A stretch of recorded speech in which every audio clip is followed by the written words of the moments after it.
IBC 24, #1 news channel in Madhya Pradesh, Chhattisgarh. Morning prime की शुरुआत एक बड़ी खबर के साथ। दिल्ली से यह बड़ी खबर है।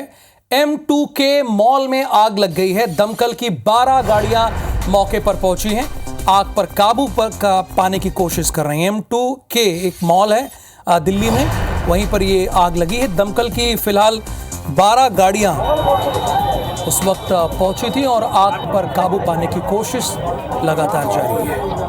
पहली कोशिश है कि तुरंत आग पर काबू पाया जा सके। M2K मॉल में ये भीषण आग लगी है। दमकल की 12 गाड़ियां मौके पर पहुंची हैं, आग पर काबू पाने की कोशिशें लगातार जारी है।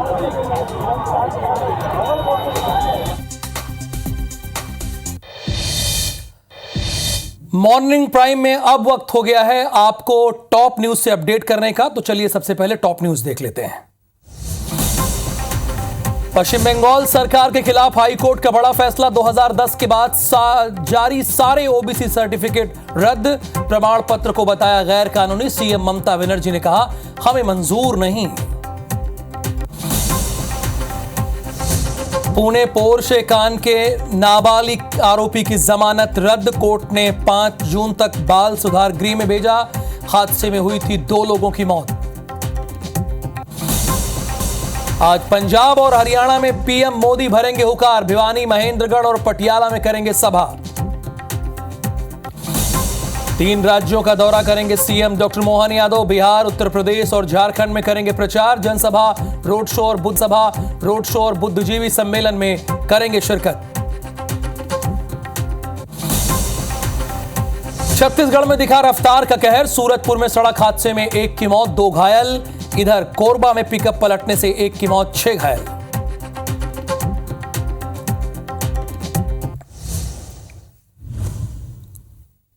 प्रायोजक हैं राजयोग पेंट। खुशियां आपकी, रंग हमारे।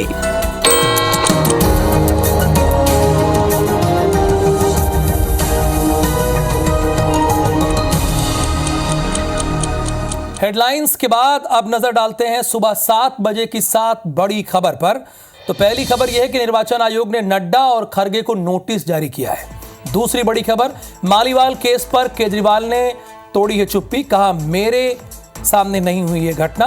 तीसरी बड़ी खबर, नए नियम के तहत 1 जून से प्राइवेट सेक्टर पर भी दे सकेंगे, यानी प्राइवेट सेंटर में भी दे सकेंगे ड्राइविंग का टेस्ट। और चौथी बड़ी खबर, ब्रिटेन में 4 जून को आम चुनाव, पीएम ऋषि सुनक ने किया ऐलान। पांचवी बड़ी खबर, भारत इलाज कराने आए बांग्लादेशी सांसद की हत्या, 3 गिरफ्तार। और छठी बड़ी खबर, दिल्ली, यूपी समेत राज्यों में हीट वेव का अलर्ट जारी है। और 7वीं बड़ी खबर, आईपीएल में क्वालिफायर 2 में पहुंची राजस्थान। आरसीबी फिलहाल रेस से बाहर हो चुकी है। तो अब आपको बता दें विस्तार से खबरें, यानी डिटेल में खबरें कौन कौन सी है उस पर रुक कर लेते हैं। कावरदा हादसे से भी अभी सबक नहीं ले रहे हैं लोग। कोरबा में ग्रामीणों से भरा पिकअप वाहन पलट गया है। हादसे में 1 की मौत हुई और 6 से ज्यादा गंभीर रूप से घायल हो गए हैं। घायलों में बुजुर्ग, महिला है, बच्चे हैं और बुजुर्ग भी शामिल हैं। बच्चे, महिला और बुजुर्ग। पिकअप वाहन पर 40 लोग सवार थे। ये सभी शादी समारोह से लौट रहे थे। ये सारे ग्रामीण नशे में धुत वाहन चालक ने ऐसा किया है। राहगीरों की मदद से इन्हें बाहर निकाला गया। लेमुरी थाना क्षेत्र के सतरेंगा की यह घटना है। कावरधा में जो कुछ हुआ उससे सबक नहीं लिया गया, चूंकि वहां पर ओवरलोडिंग का मामला सामने आया था और गाड़ी मेंटेन भी नहीं था। उसकी ब्रेक फेल हुई और जब ब्रेक फेल हुई तो उसके बाद वो तो कूद गया, लेकिन 19 लोगों की जान चली गई थी। अब वो जब खबर सामने आई उसके बावजूद ये लोग उससे सबक नहीं ले रहे हैं।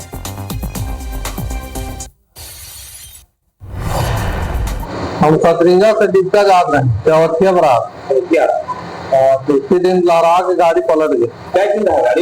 गाड़ी में 40 थी। सतरेंगा निवासी है। उनकी बेटी की शादी पिछले 4 दिनों पहले हुई थी, जिसमें बाराती दीपिका से आए हुए थे। और आज एक छोटा हाथी CG013 BM 8549 में इनके रोहिदास परिवार के और इनके परिचित के लोग चौथिया के लिए जा रहे थे। लगभग 3 बजे सतरेंगा से 1 किलोमीटर बाल को गाड़ी पहुंची है और गाड़ी झोल खा करके पलट गई। एक कोदोराम रोहिदास की मृत्यु हो गई। 5 लोगों को अग्रिम उपचार के लिए यहाँ लाया गया है।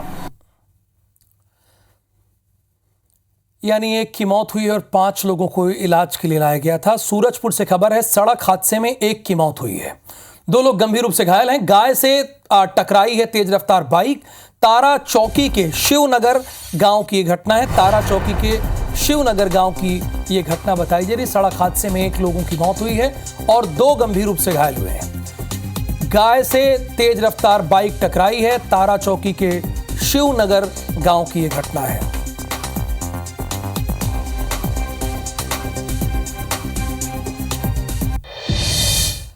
अब आपको भोपाल लेके चलते हैं, क्योंकि किर्गिस्तान में फंसे छात्रों के लिए यहां पर एक हेल्पलाइन नंबर जारी की गई है। सीएम डॉक्टर मोहन यादव ने छात्रों को सकुशल लाने का आश्वासन दिया है। उन्होंने कहा है कि आप लोग घबराइए नहीं, हम सभी को सकुशल लाएंगे। एमपी सरकार छात्रों की सुरक्षा और उनके कुशल क्षेम के लिए सजग है, यह भी सीएम ने कहा है। किर्गिस्तान में भारतीय अधिकारियों ने छात्रों से मुलाकात की है। राज्य सरकार ने छात्रों की सहायता के लिए बाकायदा एक हेल्पलाइन नंबर जारी किया है। एमपी भवन नई दिल्ली में आप कॉल कर सकते हैं 011-2677-2005 पर आप कॉल कर सकते हैं। एक बार फिर से मैं नंबर दोहरा रहा हूं, बल्कि आप स्क्रीनशॉट ले लीजिए तो बेहतर रहेगा। 011-2677-2005 पर आप कॉल कर सकते हैं अगर कोई आपका वहां पर रिश्तेदार फंसा हुआ है तो। अब आपको कोलकाता लेके चलते हैं, वहां से एक बड़ी खबर है, बहुत ही अहम खबर है।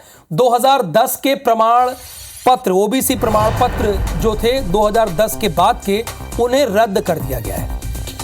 कोलकाता हाई कोर्ट ने सर्टिफिकेट रद्द किए हैं। हाई कोर्ट के फैसले पर सीताराम येचुरी का बयान आया है। सीपीआई एम के महासचिव हैं अमित शाह कुछ कह रहे हैं, उनको सुनते हैं। अभी स्थगन आदेश देने का काम हाईकोर्ट ने किया है। ममता बनर्जी पिछड़े वर्ग के रिजर्वेशन के ऊपर अपने वोट बैंक के लिए डाका डालकर वो रिजर्वेशन मुस्लिम जातियों को देना चाहती है। मैं हाईकोर्ट के फैसले का स्वागत करता हूं। ममता जी ने कहा हम हाईकोर्ट के फैसले को नहीं मानते। मैं बंगाल की जनता को पूछना चाहता हूं, कोई ऐसी मुख्यमंत्री हो सकती है, संवैधानिक पद पर बैठी हुई कोई व्यक्ति ऐसी हो सकती है जो कहेगी कि हम कोर्ट के आदेश को नहीं मानते हैं? किस प्रकार की मानसिकता से बंगाल का लोकतंत्र गुजर रहा है।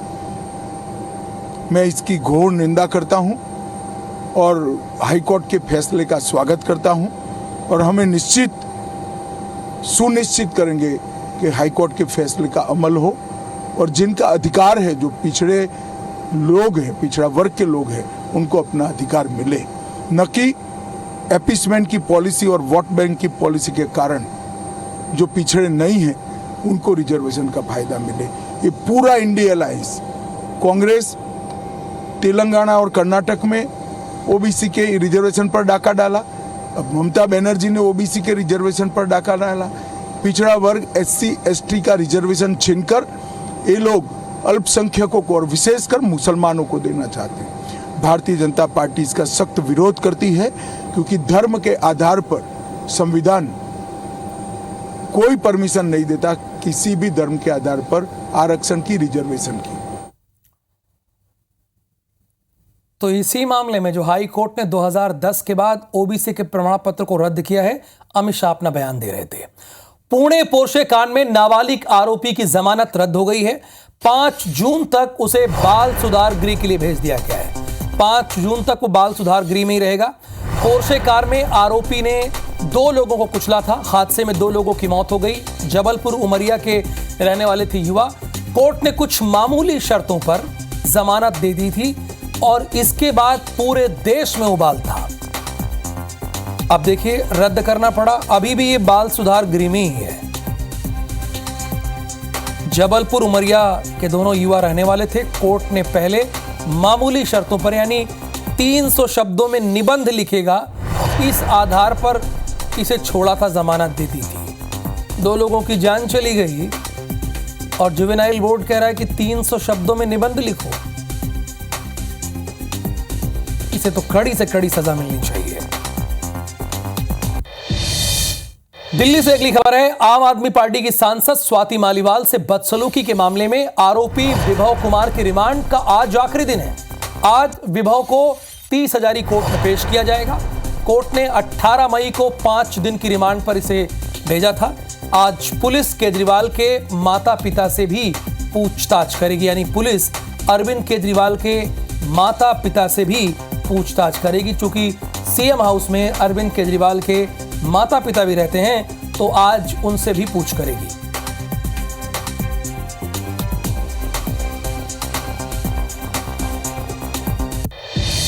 प्रधानमंत्री मोदी आज 2 राज्यों के दौरे पर रहेंगे। आज प्रधानमंत्री मोदी का हरियाणा और पंजाब का दौरा है। हरियाणा और पंजाब में चुनावी हुकार भरेंगे प्रधानमंत्री मोदी। 2 बजे हरियाणा के भिवानी महेंद्रगढ़ में सभा करेंगे। शाम 4:30 बजे पंजाब जाएंगे प्रधानमंत्री मोदी। पंजाब के पटियाला में चुनावी सभा को संबोधित करेंगे देश के प्रधानमंत्री नरेंद्र मोदी।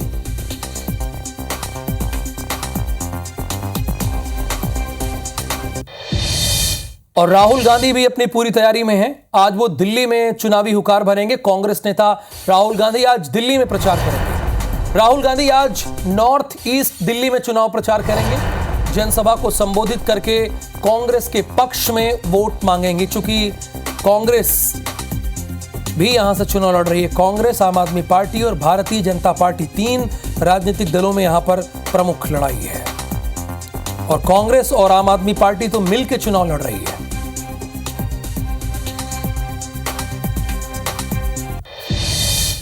छत्तीसगढ़ के मुख्यमंत्री विष्णुदेव साय ने कांग्रेस सांसद राहुल गांधी को लेकर एक्स प्लेटफॉर्म पर एक पोस्ट लिखा है, जिसमें सीएम साय ने राहुल गांधी के इसी साल दिए गए एक इंटरव्यू को कोट करते हुए उस पर आपत्ति जताई है।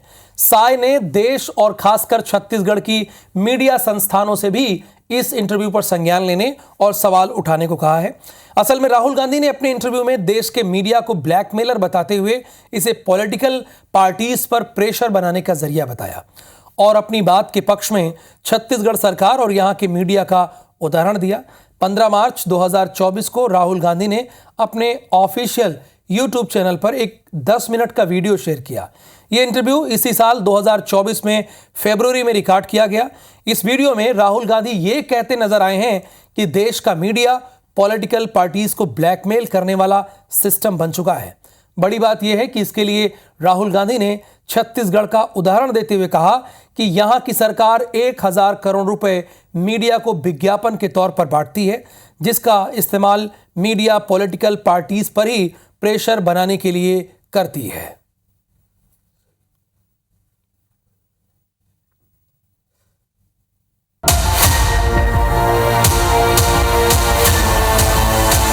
हिंदुस्तान में सोशल जस्टिस की लड़ाई है वो हम हार रहे हैं। Media system in India, sorry to be blunt, is a political blackmailing system to get money. मेरे मुताबिक हम सबको ये एक्सेप्ट कर लेना चाहिए कि जो हिंदुस्तान में सोशल जस्टिस की लड़ाई है वो हम हार रहे हैं। मतलब जो हमारा मेथड है सक्सेस नहीं पा रहा है, हम रिग्रेस कर रहे हैं, पीछे जा रहे हैं, आगे नहीं जा रहे हैं। एग्जैक्टली लास्ट 10 years में पता लगने लगा है कि एक्चुअली हार रहे हैं।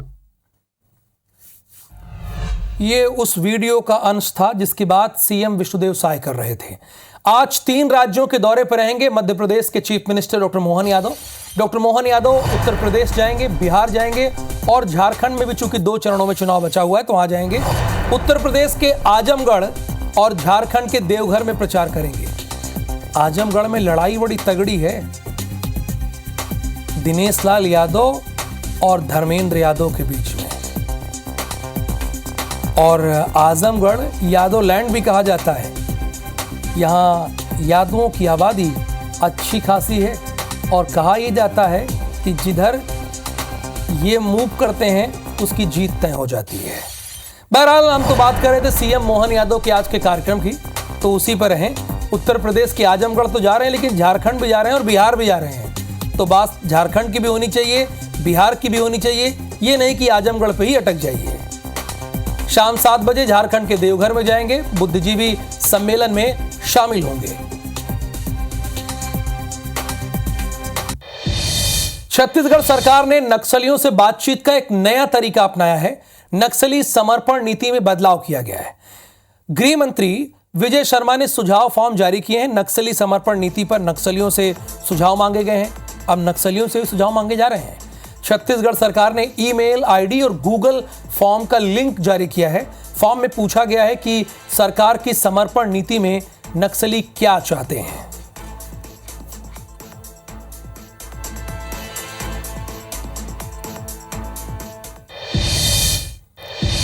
पीसीसी चीफ के मीडिया एडवाइजर के मिश्रा की चेतावनी है।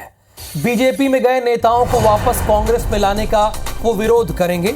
सीनियर नेता गद्दारों को पार्टी में वापस लाने की कोशिश करेंगे तो इसका विरोध होगा। संकट के समय में पार्टी छोड़कर बीजेपी में शामिल हुए। कांग्रेस पार्टी कोई 3 स्टार या 4 स्टार होटल नहीं, ऐशो आराम के लिए और संकट के दौर में चले गए। बिना डरे भीतरघातियों के खिलाफ एक्शन लेना चाहिए। के मिश्रा ने यह कहा है। भीतरघातियों को लेकर सज्जन के बयान से वो सहमत है। वे गद्दार जिन्होंने इस संकट के दौर में हमारा पार्टी और विचारधारा का साथ छोड़कर भारतीय जनता पार्टी जैसे फांसीवादी संगठन को ज्वाइन किया है, वो भी यदि कभी पुनः प्रवेश कांग्रेस में करने की कोशिश करेंगे या जो भी सीनियर लीडर उन गद्दारों को वापस लाने की कोशिश करेगा, मुझ जैसा कार्यकर्ता उनका भी विरोध करेगा। क्योंकि कांग्रेस पार्टी कोई 3 या 5 स्टार होटल नहीं है कि जहां ऐशो आराम करने के लिए आदमी आए और संकट के दौर में चला जाए। कांग्रेस नेता को सजा हुई है। युवक कांग्रेस जिलाध्यक्ष धर्म सिंह मीना को सजा हुई है। कांग्रेस नेता की पत्नी समेत 3 को सजा हुई है। कोर्ट ने उम्र कैद के साथ 23,000 का जुर्माना लगाया। ये बहुत 4 साल पुराना मामला है। हत्या के केस में जिला कोर्ट ने यह फैसला सुनाया है। हत्या के केस में जिला कोर्ट का यह फैसला आया है। कांग्रेस नेता की पत्नी के साथ 3 और लोगों को सजा हुई है। कोर्ट ने उम्र कैद के साथ 23,000 का जुर्माना लगाया है। ये 4 साल पुराना एक केस है जिस पर जिला कोर्ट का फैसला आया और अब कांग्रेस के नेता सारी उम्र जेल में ही रहेंगे। अगली खबर इंदौर से है। बड़ी खबर है। पुलिस ने लाखों का सट्टा पकड़ा है। बाप बेटे पर सट्टा चलाने का आरोप है। पुलिस ने 6 सटोरियों को गिरफ्तार किया है। 11,77,000 रुपए नगद, 8 मोबाइल और करोड़ों रुपए के लेन देन का हिसाब बरामद किया है। अशरफी कॉलोनी में अवैध सट्टा चल रहा था। परदेसीपुरा पुलिस ने यह कार्रवाई की है। परदेसीपुरा पुलिस ने यह कार्रवाई की है। 11,77,000 रुपए नगद और इनके पास से करोड़ों रुपए के लेन देन का हिसाब किताब पता चला है। खबर ग्वालियर से है। दबंगों ने दलित दूल्हे की पिटाई की है। दूल्हे को बग्घी से नीचे गिराकर पीटा है। बग्घी की छतरी तोड़कर नाले में फेंक दी, लाइटें भी फोड़ दी। दूल्हे और बारातियों को गाली दी। घरों की छतों से बारातियों पर पानी फेंका गया। बारात में घुसकर बंदूकों और कट्टों से हवाई फायर किया गया। घर के सामने से दलित की बारात निकलने से ये लोग नाराज थे। करहिया गांव का ये मामला है। आरोपियों के खिलाफ मामला दर्ज कर दिया गया है।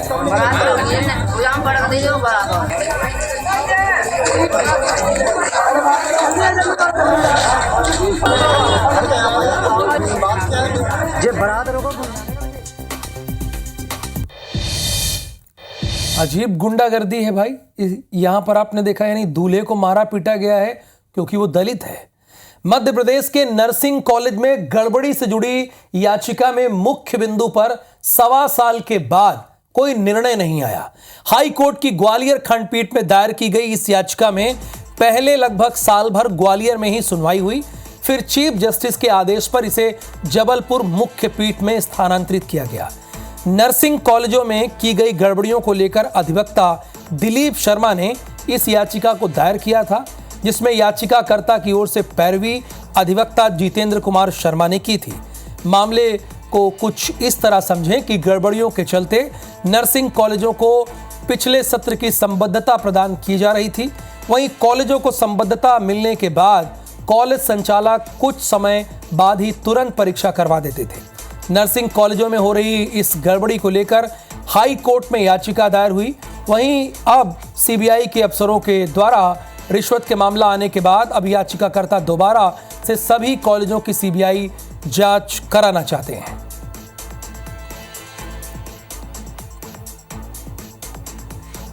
नर्सिंग कॉलेजों में स्थिति हमेशा से बेकार रही है, बहुत पूर्व से भी बेकार रही है और मैंने उसी पॉइंट को लेकर के जो है पिटीशन दायर की थी और भी ऐसे मुद्दे हैं जो हमने मेन पिटीशन में लिए थे और उनको माननीय न्यायालय द्वारा भी डिसाइड नहीं किया गया, इग्नोर किया गया है। तो हमारा क्या उद्देश्य तो जो है क्लियर हुआ ही नहीं, जिस उद्देश्य से हमने पिटीशन लगाई है। जैसे भूतलक्षी प्रभाव रखते हुए जो मान्यता दी गई थी उस पर कोई मेरिट पर किसी भी तरह का कोई डिसीजन नहीं दिया गया है।